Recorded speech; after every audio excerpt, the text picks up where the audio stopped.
আর আমি বারবার একটা কথা বলি যে এই দুনিয়াতে আল্লাহ ছাড়া আমাদের আপন বলে কেউ নাই।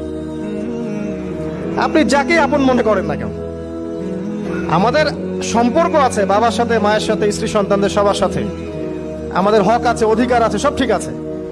বিশ্বাস করেন আল্লাহ ছাড়া আপন বলে আপনার কেউ নাই।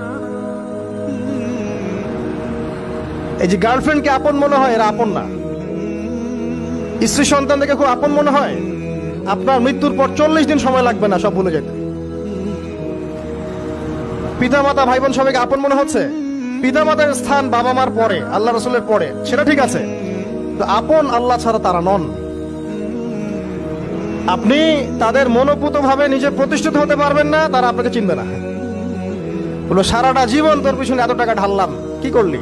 কিছু করতে পারলি না। আবার এখন যারা পিতা মাতা হয়েছেন, সন্তানদেরকে আপন মনে হচ্ছে, দেখবেন এই সন্তানকে আপনি আপনার মনোপুত ভাবে সম্পত্তি দিতে পারবেন না, ভরণ পোষণ দিতে পারবেন না। এই সন্তান বড় হয়ে আপনাকে বৃদ্ধাশ্রমে পাঠাইতে পারে, নাউজুবিল্লাহ। অথবা আপনার সাথে এই সন্তানই খারাপ ব্যবহার করবে। আপন মনে হচ্ছে? আল্লাহ ছাড়া কেউ আপন না।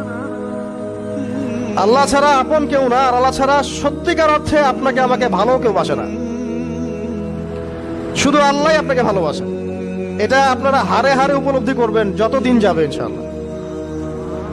তাই শুধু সেই আল্লাহর জন্যই নিজেকে খালেস করে দেন, আর যার যার হক তাকে তাকে দিয়ে দেন। দুনিয়াতে শান্তিতে থাকার ফিলোসফি বলছি, philosophy of happiness in this হায়াতুদ দুনিয়া, সেটা হচ্ছে যার যার হক তাকে তাকে দিয়ে দেন, নিজের হক আল্লাহর কাছে চেয়ে নেন। আর দুনিয়াকে আপন মনে করবেন না, আল্লাহ ছাড়া কাউকে আপন মনে করবেন না। আপনি সুখে থাকবেন ইনশাআল্লাহ। দুনিয়ার দাসত্ব করবেন, আল্লাহ ছাড়া অন্য মানুষদেরকে আপন মনে করে নিবেন, দেখবেন আপনি পদে পদে কষ্ট পাবেন। কারো কাছে আশা করেন না, কষ্ট পাবেন না।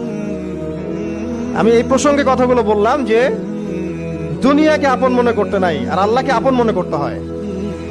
আল্লাহকে আপন মনে করলে তখন আমার উপর কিছু দায়িত্ব চলে আসে। কি দায়িত্ব?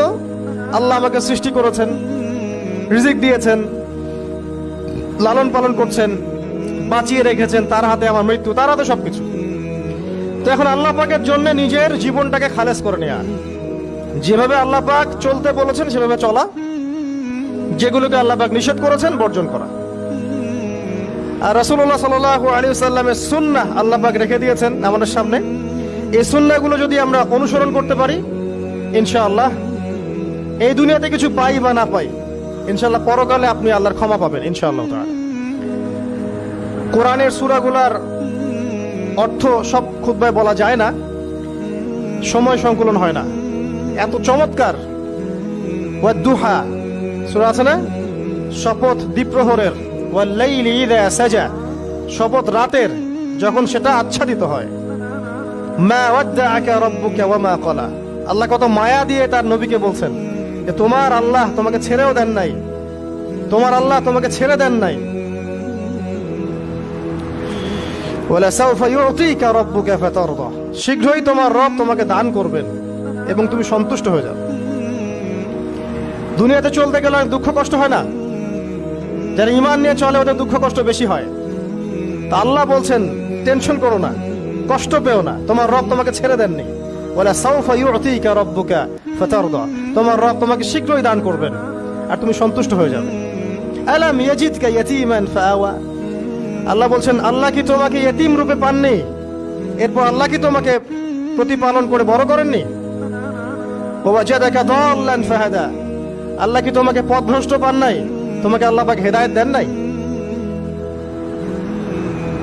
তো আল্লাহ যে এগুলো করেছেন সে আল্লাহ তোমাকে পরকালে ইনশাআল্লাহ ভালো রাখবেন। ফাআম্মাল ইয়াতীমা ফালা তাকহার, তো তুমি ইতিমদের প্রতি কঠোর হয়ো না। ওয়াম্মাস সাইলা ফালা তানহার, কেউ চাইলে তার হাতকে খালি ফিরিও না, ধমক দিও না। ওয়াম্মা বিনিআমাতি রাব্বিকা ফাহাদ্দিস, তোমার রবের এই সমস্ত নিয়ামতগুলো তুমি মানুষের কাছে বর্ণনা করতে থাকো। এর পরের সূরার দিকে খেয়াল দেখবেন, সূরা আলাম নাশরাহ লাকা সাদরাক, মনে হয় দুটো একটা আরেকটার সাথে পেয়ার। আলাম নাশরাহ লাকা সাদরাক, আমি কি তোমার হৃদয়কে প্রশস্ত করে দেই নাই? ওয়াদা'না আনকা ওয়িজরাক, তোমার বোঝাগুলো হালকা করিনি? কাকে বলছেন এগুলো আল্লাহ পাক? রাসূলুল্লাহ সাল্লাল্লাহু আলাইহি ওয়াসাল্লাম। তো যে মানুষটা জান্নাতে যাবে নিশ্চিত, এবং যিনি জান্নাতের দরজা না খুললে জান্নাতের দরজা কারো জন্য খোলা হবে না। যে মানুষটা হচ্ছে ভদ্র, স্মার্ট, বিচক্ষণ, কোনো মানুষ পৃথিবীতে নাই। সকল ধর্মের মানুষ মানে এটা। কিছু আছে শয়তান, মানুষ টুপি শয়তান, এরা মানে না, বাট দেখবেন ম্যাক্সিমাম মানুষই মানে, হোক সে ইহুদি বা খ্রিস্টান বা হিন্দুইজম বা মুসলিমরা তো মানেই, সবাই মানে। এই মুহাম্মদ সাল্লাল্লাহু আলাইহি ওয়াসাল্লামের মতো স্মার্ট, বিচক্ষণ, ভদ্র, সুচরিত্রের মানুষ পৃথিবীতে কোনোদিন আসেও নি, আসবেও না। তো সেই নবীর জীবনটা আপনি পড়ে দেখবেন, আর রাহিকুল মাখতুম বইটা, যে চড়াই আর উতরাই, খালি দুঃখ, কষ্ট, যন্ত্রণা, লাঞ্ছনা, কন্টিনিউয়াসলি। আমাদের নবী সাল্লাল্লাহু আলাইহি ওয়াসাল্লাম তো 1 মাস শান্তিতে ঘুমানো নাই নবী হওয়ার পরে। যখন তিনি মারা যান, ফাতিমা রাদিয়াল্লাহু আনহার কথা মনে আছে না? কানে কানে কি জানি বললেন। তখন আমাদের নবী একটা কথা বলেছিলেন, আমি এই বয়সে সে কথাটা বুঝি, মাদ্রাসা লাইফে, ইউনিভার্সিটি লাইফে বুঝিনি।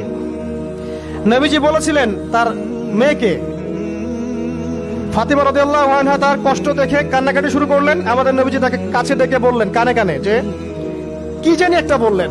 তারপর ফাতিমা রাদিয়াল্লাহু আনহা চুপ করে গেলেন। তো পরে জিজ্ঞাসা করা হলো কি বলেছিলেন, তিনি বললেন আল আব্বাজান বলেছেন আজকের পর তোমার আব্বার কোনো কষ্ট থাকবে না, আর তুমি আমার পরিবারের মধ্যে সবার আগে আমার সাথে সাক্ষাৎ করবে। এই যে আজকের পর আমার আব্বার আর কোনো কষ্ট থাকবে না, এর মানে বোঝেন, মানে সারাটা নববী জীবন কত যে কষ্ট নবী সাল্লাল্লাহু আলাইহি ওয়াসাল্লামকে সহ্য করতে হয়েছে। আজকে জান্নাতে যাওয়ার দিন, আজকে আর তোমার আব্বার কোনো কষ্ট থাকবে না। এই মানুষটার যদি এই অবস্থা হয়, তাহলে আমরা কি? আল্লাহ পাক সেই মানুষটাকে এই সূরা দুটো শোনাচ্ছেন, আমি কি তোমাকে এতিম পাই নাই, তোমাকে পথভ্রষ্ট পাই নাই, হেদায়েত দেই নাই, ভরণ পোষণ করিনি, আমি আল্লাহ তোমাকে ছেড়ে দেই নাই, শীঘ্রই তোমাকে দান করব, হ্যাঁ, তোমার বোঝাকে আমি হালকা করিনি। ফাইন্না মাআল উসরি ইউসরা, ইন্না মাআল ইউসরি ইউসরা, কষ্টের সাথেই স্বস্তি আছে, নিশ্চয়ই কষ্টের সাথেই স্বস্তি আছে। ফাইদা ফারাগতা ফানসাব ওয়া ইলা রাব্বিকা ফারগাব, যখন তুমি অবসর পাবে তখন তোমার রবের দিকে একনিষ্ঠ হও। এটাই বলতে যাচ্ছি আমি আপনাদেরকে, যে আমাদের উচিত শুধু আল্লাহর দিকে একনিষ্ঠ হওয়া, দুনিয়াকে ভালো না বাসা, কিচ্ছু না দুনিয়াটা। আমার চেয়ে ভালো আপনারা এটা জানেন না, কিচ্ছু না দুনিয়াটা, মানে মুহূর্তে ডিজাস্টার হয়ে যেতে পারে। আর যাদেরকে নিয়ে এই দুনিয়া, আমাদের মা বাবা, ভাই বোন, আত্মীয় স্বজন, স্ত্রী সন্তান, এরা সবাই যে যার হক চাচ্ছে, তাদের হক দিয়ে দেন, আপনি খুব ভালো, দিতে পারবেন না, আপনি ভালো না। সারাটা জীবন করতে থাকেন, দেখবেন একদিন দিতে পারেন নাই, সে আপনাকে চিনবে না। নবী সাল্লাল্লাহু আলাইহি ওয়াসাল্লাম বলেন এই কথাগুলো, জাহান্নামে যাওয়ার কারণ এগুলো উল্লেখ করেন নাই। কিসের আত্মীয় আর কিসের আপনজন আর কিসের অফিসের বস আর কিসের কি, সবাই সবার স্বার্থ নিয়ে পড়ে আছে। শুধু একজন সত্তা আপনার কাছে স্বার্থ চায় না, সে কে? আল্লাহ পাক। এটা যদি বুঝতে পারেন তাহলে দেখবেন মনটা আল্লাহর দিকে নরম হয়ে যাবে। আর মুসলিমদের এখন এই মানসিক আত্মশুদ্ধিটা বেশি দরকার। আমরা কেন যেন অস্থির জাতি হয়ে গেছি এখন, একটা মানসিকভাবে শান্তি নেই আমাদের মধ্যে। খেয়াল করে দেখবেন সারা দিন দুশ্চিন্তা, দুর্ভাবনা, পেরেশানি। নামাজে আসি তাও মনে হয় যত তাড়াতাড়ি নামাজ শেষ করতে পারলে বাস, 5 মিনিট 4 রাকাত নামাজ। আর ইমাম যদি ভুলে 10 মিনিট পড়ায় তো চাকরি নট। খতিব খুতবা দিবে 30 মিনিট ঘড়ি ধরে বলে দিবে, ভুলে যদি 10 মিনিট বেশি দিয়ে ফেলছে, আজকে আসছেন ভালো কথা, হাদিয়া নিয়ে যান, পরের দিন আর আসেন না। অস্থির। অস্থিরতার কারণ দুনিয়ামুখিতা, আল্লাহ থেকে দূরে থাকা। অস্থিরতার কারণ কোরআন থেকে দূরে থাকা। অস্থিরতার কারণ নিয়মিত সুন্নাহর উপর আমল না করা, ডেইলি জিকির আজগার গুলো না করা, ডেইলি কোরআন তেলাওয়াত না করা, হাদিস অনুবাদ সহ না পড়া, দিনের জ্ঞান চর্চা না করা, দিনী হালাকাগুলোর মধ্যে না বসা। অস্থিরতার অনেক কারণ, টাকা পয়সার পিছনে ছুটা, বাড়ি গাড়ি স্ট্যাটাসের পিছনে ছোটা, এবং এই লোভ, এই লালসা আপনাকে স্থির থাকতে দিবে না। অস্থিরতার কারণ এই যে আমরা বলি মেটেরিয়ালিজম, আমরা বলি বস্তুবাদিতা, এগুলো অস্থিরতার কারণ। এগুলো কখনো আপনাকে স্বস্তি দিবে না। আপনি যত দৌড়াবেন দুনিয়ার পেছনে, দুনিয়া আপনার থেকে তত পালাতে থাকবে।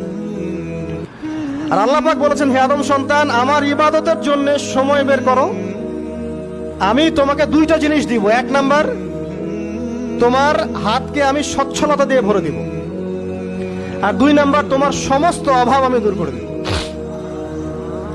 যে ব্যক্তি আল্লাহর জন্য সময় দেয়, আল্লাহর জন্য বাঁচে, আল্লাহর জন্য মরে, সব কাজ আল্লাহর সন্তুষ্টির জন্য করে, দেখবেন ও মনের মধ্যে শান্তি আছে। হয়তোবা তার 5তলা 10তলা বাড়ি নাই, BMW নাই, সুজুকি জিক্সার নাই, তারপরে দেখবেন সে অনেক শান্তিতে আছে, কারণ তার মনের মধ্যে একটা প্রশান্তি কাজ করে। আর যে ব্যক্তির মধ্যে দেখবেন আল্লাহর কনসিয়াসনেস নাই, ইবাদত নাই, কোরআন সুন্নাহ এগুলো কিচ্ছু নাই, দুনিয়ার সব আছে, দেখবেন ব্যাংক ব্যালেন্স, টাকা পয়সা, মনে শান্তি নাই। এই মনের শান্তিটাকে উসমান রাদিয়াল্লাহু আনহু বলতেন যে আল গিনা, মানে ধনাঢ্য, ধনী বলি না আমরা, এটাই হচ্ছে ধন, কিছু না। أخي أنت حر وراء السدود